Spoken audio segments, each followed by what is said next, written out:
Anthony Edwards just went nuclear. 49 points against the Bulls, then 41 against one of the NBA's best defenses in Houston. But here's the thing, it's not just Ant carrying the Timberwolves. Minnesota made a key adjustment that's quietly pushed them back toward the top of the Western Conference, and later I'll talk about just how dangerous this team can be come playoff time. Minnesota getting the aggressive version of Anthony Edwards is when they're going to be at their best, and in the last 2 games, the Ant-Man was unconscious. This season compared to last, his 3-point shooting has dramatically improved, as here the Wolves run a similar action to what Golden State would run for Steph Curry, and Edwards pops open, knocking down the triple. Here's another play that illustrates just how confident Ant is in his deep shooting, as off the screen of Gobert, instead of attacking Vucevic downhill, he instead stops on a dime and knocks down another. But of course, he's still just as deadly in the mid-range, here knocking down a look in isolation. But Anthony Edwards is now a true 3-level scorer, and not only that, but he's one of the best in the game. On this play, he does attack downhill, where he's just as unstoppable. Here, Minnesota throws a spanner in the works, with Anthony Edwards setting the inverted screen for Mike Conley, and the Bulls defense completely lose him, getting open for another downtown hit. Here, Josh Giddey knows he isn't going to be quick enough to stay with Ant, so he gives him a cushion.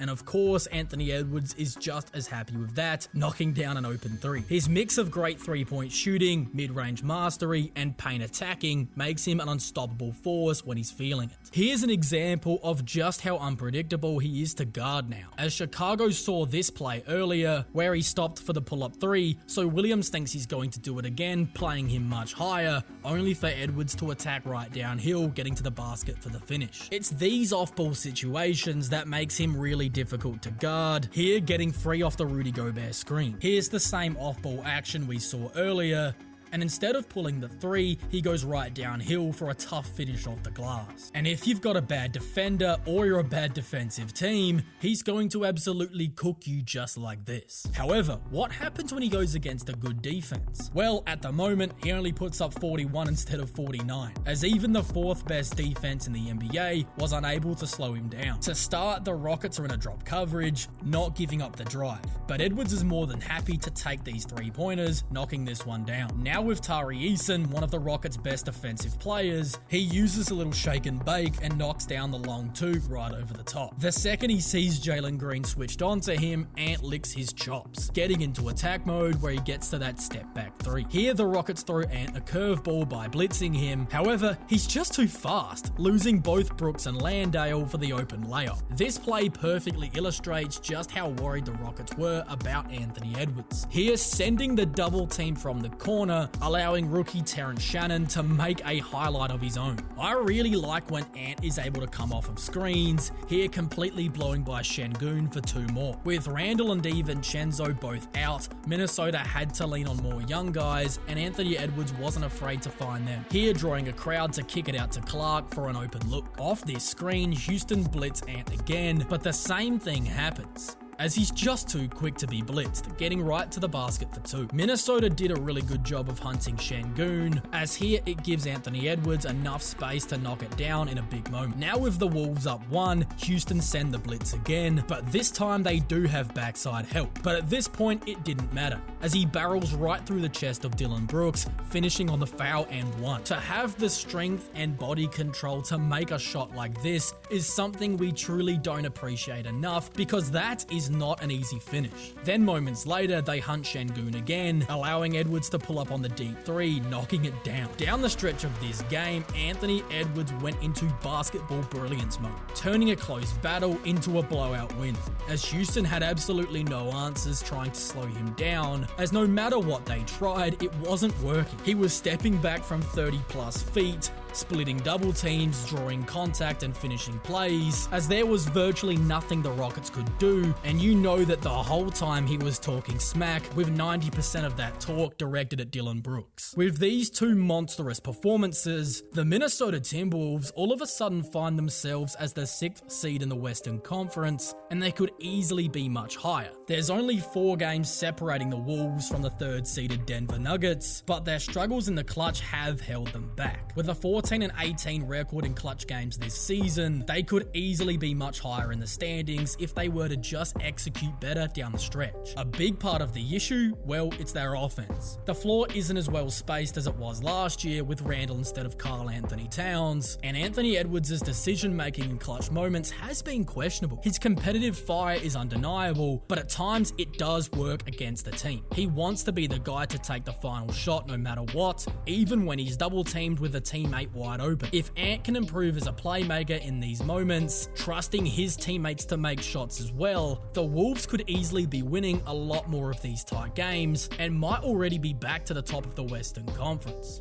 Ant's decision-making hasn't been the only reason the Wolves have struggled in the clutch though. Early on, continuity and chemistry were real issues for this team, as the offense at times looked completely disjointed, almost like a G League team trying to figure things out on the fly. A big reason for that, well, the front court pairing of Rudy Gobert and Julius Randle simply hasn't provided the same floor spacing that it did in years past with Karl Anthony Towns at the 4. Rudy Gobert is an elite rim protector and rebounder, but offensively, he operates almost exclusively in the painted area. Pairing him with Randle, who thrives in isolation and mid-post situations, but isn't a high-volume three-point shooter, it's made it much tougher for Minnesota to create space. Without enough three-point shooting threats stretching the floor, opposing defenses can collapse inside, making it nearly impossible for Ant to get clean looks at the rim, especially in clutch situations when the defense tightens up even more. But recently, with Julius Randle missing time, the Wolves have turned to Naz Reid in the starting lineup, and in stretches, this team's looked really promising. Reid is a much better three-point shooter than Randle, and with him spacing the floor, Minnesota's offense flows more smoothly. Ant has more driving lanes, which not only allows him to get to the rim more easily, but it also allows Ant to leverage that driving ability to get better looks from deep. And on top of that, with Randle out of the lineup, Edwards is simply getting more shots overall. He's able to attack defenses before they're fully set up, taking advantage of mismatches and finding a better rhythm throughout the game. The better floor spacing is the main reason why we've seen him put up these monstrous performances lately, as when the floor is spaced, he is nearly unstoppable. It's obviously not realistic for Ant to be dropping 40 plus points every night though, but performances like these do highlight just how dominant he can be when the floor is properly spaced. That's why the idea of bringing Julius Randle off the bench is so intriguing to me. Right now, Randle's skill set doesn't complement Edwards as well as it needs to, and in the back of my mind, I was hoping Minnesota were going to move on from the Randle experiment at the trade deadline,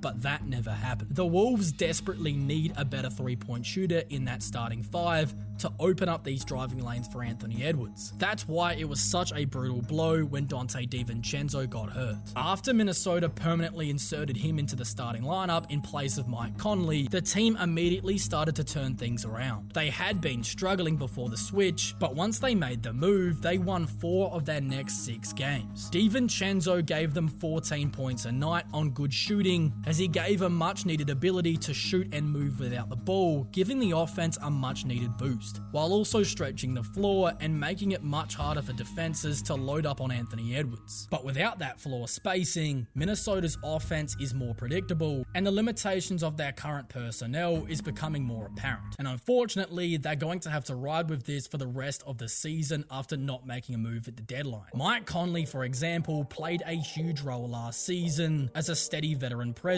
but this season he's been unable to have the same impact. While he's looked a bit better recently, he's clearly not the same guy who helped stabilize the Wolves' offense last season. A big part of that is his diminished burst. Last year, whenever the Wolves needed a bucket in the crunch, they would often rely on the Conley-Gobert pick and roll, as it was a staple to their offense. Conley's ability to make quick reads, navigate screens, and either hit Gobert on the roll or create his own shot made that action incredibly effective. But this season, he's clearly lost a step, and it's made that play far less dangerous, to the point where the Wolves aren't really going to it at all. Defenses aren't respecting his scoring threat as much, which allows them to stay home on the shooters and clog the paint. That's why Minnesota's struggles in the clutch isn't just about Anthony Edwards' decision making, as it's also about the team's overall spacing and lack of reliable secondary playmaking. Without an extra shooter to keep the defense honest or a consistent secondary scoring option, Anthony Edwards is forced to shoulder much of that load. While he's done an incredibly good job at carrying the team's offense, It's simply not sustainable in the long run, especially as this team looks to make a deep playoff push. Improving three-point shooting in the starting five had to be a top priority for Minnesota, and recently they were forced into doing just that with the Randle injury. Since then, their offense has looked so much better, and it's no coincidence that Anthony Edwards is back to being his most dominant self. With better spacing, he's getting cleaner looks, more driving lanes, and an overall rhythm that makes him nearly impossible to stop. This adjustment could be the key to a much deeper playoff run. Even though the Wolves did not make a move at this trade deadline to bring in more shooting, other teams certainly did. So watch this video next to see the 6 things that were made incredibly clear after the events of this season's historic NBA trade deadline.